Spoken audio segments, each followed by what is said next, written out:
السلام عليكم مقاarta meel walba joogtiin oo markale muuqaal cusub ku eegi doono wararkii ugu dambeeyay kubadda cagta wax walba ku saabsan suuqa kooxda kubadda cagta Barcelona oo doonaysa inay soo qaadato Jorginho Chelsea oo bisha January u dhaqaaqaysa Victor Osimhen oo ka tirsan kooxda kubadda cagta Napoli Arsenal oo markaan suuqa ka doonanaysa laacib da'yar oo dhashay xulka qaranka Belgium Toni Kroos oo lagu gacan haatinayo Etihad Stadium Pep Guardiola ayaana raba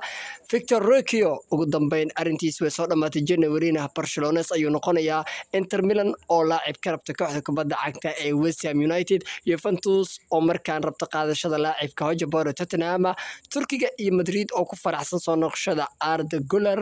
laacibiinta kale ah Eduardo Camavinga iyo laacibka reer Uruguay Federico Valverde oo Real Madrid heshiis u saxiixay haddii aan muuqaalka heshaan oo la garaya kanaalkana subscribe noo saara haddii aynu ku bilownona wararka ugu waaweyn suuqa kala iibsiga kooxda kubadda cagta Chelsea ayaa doonaysa weeraryahanka Victor Osimhen oo ka tirsan kooxda kubadda cagta ee Napoli inay soo qaataan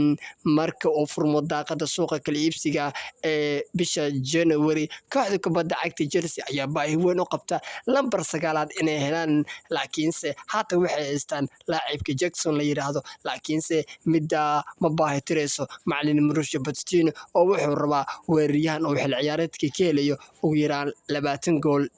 marka Chelsea waxay u dhaqaaqayaan Victor Osimhen dhinaca kaleetana kooxda kubadda cagta Manchester City macallinkooda Pep Guardiola ayaa raba inuu mar kale la midoobo Toni Kroos oo ka tirsan Real Madrid Toni Kroos ayaa haatan da'diisu si cagacageynaysa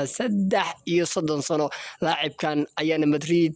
ku soo biiray 2014 xilli Pep Guardiola iyo Kroos ee Bayern Munchen hore u wada joogeen xil ciyaareedkii 13 iyo 14 mar kale ayuu rabaa inuu ninka la midoobo haatan wuxuu doonayaa inuu qalcada Etihad Stadium keeno laacibkan haatan qaarowga ah xilli laacibkan uu danaynayo inuu Madrid ku soo gabagabeeyo waayihiisa marka arintu meesha ku dhamaato waan arki doonaa dhinaca kale kooxda kubadda cagta Arsenal ayaa u dhaqaaqday laacib la yiraahdo Veron kaas oo ka tirsan kooxda kubadda cagta Antwerp ee ka dhisan dalka Belgiumka laacibkan ayaa mid da'yara ninkaana waxaa loogu baaqayaa inuu ku biiro kooxda kubadda cagta ee Arsenal laacibkan ayaa lagu qiimeeyaa lacag gaaraysa 20 milyan macallimiin kale Arteta wuxuu rabaa laacibkan inuu ku soo daro kooxda kubadda cagta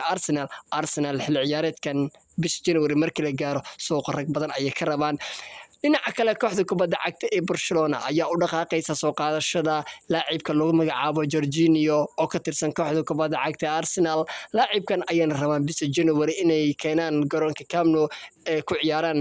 kooxda kubadda cagta ee Barcelona ayaa sidoo kale laacibiin kala doonaysa laakiinse haatan Jorginho ayay rabaan inay qalcada Camp Nou geeyaan kuna beeriyaan qadka dhexe ee kooxda kubadda cagta ee Barcelona oo haatan ay ku sugan yihiin Ilkay Gundogan iyo xidiga kale oo dhowr oo mustaqbal weyn ku leh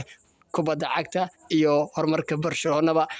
Victor Roque arrimihiisu way isku soo dhamaadeen markaana January ayuu ku soo biiraya kooxda kubadda cagta ee Barcelona iyadoo waxaa lagu haystay financial fair play iyo ciyaaryahankan inaysan diiwaan gali karin laakiin arintii waa la soo gabagabeeyay Victor Roque-na bisha January wuxuu imaanayaa qalcada Camp Nou kooxda kubadda cagta ee Barcelona ayuuna maaliyadeeda xira doona arintuna sida ay iskugu soo gabagabowday Roque waa Barcelona waa nin Barcelona sano hore ayay ku kala baxeenba laakiin waxa isku haystay diiwaan gelinta ninkan oo kaliya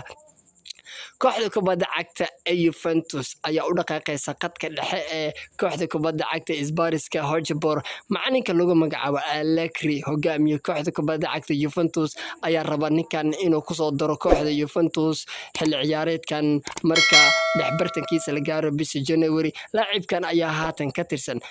kooxda Isbaariska oo xil ciyaareedkan ku jirta qaab ciyaareed cajiiba hogaanka horyaalka Premier League-na ku raaxaysanaysa Juventusna waxay rabaan laacibkan inay halka ka soo qaadaan dhinaca kale tan kooxda kubadda cagta Inter Milan ayaa daneynaysa laacibka reer Czech ninka la yiraahdo Thomas Schack laacibkan ayaa ka tirsan kooxda kubadda cagta ee West Ham qalbada dhexana ugu ciyaara walow laacibkan lagu buuxiyo mararka qaar difaaca dhexe Inter Milan ayaana doonaysa laacibkan inay keenaan garoonka San Siro ee kooxda Inter Milan ee ku ciyaarto Inter Milan qadkeeda dhexe ayaa waxaa laga yaabaa xidigo dhowr oo Barella oo kamid yahay inay ka tagaan walow Henrik Mkhitaryan oo haatan da'diisa sii kordhayso marka laacibkan ayay rabaan inay Inter Milan ku soo daraan liiska ciyaartooydeeda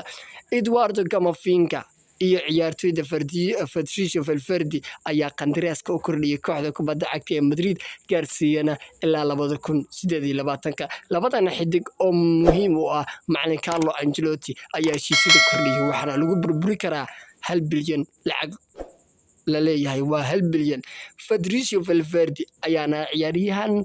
ka Madrid lama taabtaan ku ah marka loo eego ragga kaleeto Eduardo Camavinga liiska ayuu ku jiraayo labadoodaba heshiis ay saxiixan Turkiga taageerayaashooda ama wadanka Turkiga dhammaan inta mucaashaqiinta ah waxay ku wada faraxsan yihiin soo laabashada laacibka Arda Güler oo Madrid tababarkeeda maanta dib ugu soo noqday laacibkan ayaa 2 isbuuc ka hor ma ahayd 3 isbuuc ka hor adiga wuxuu ku dhaawacmay training-ka markuu dib u soo noqday laakiin haatan dib ayuu markale u soo noqday Arda Güler marka waa kaayo haddii muuqaalka shanoo la garay kana subscribe noo sar goodbye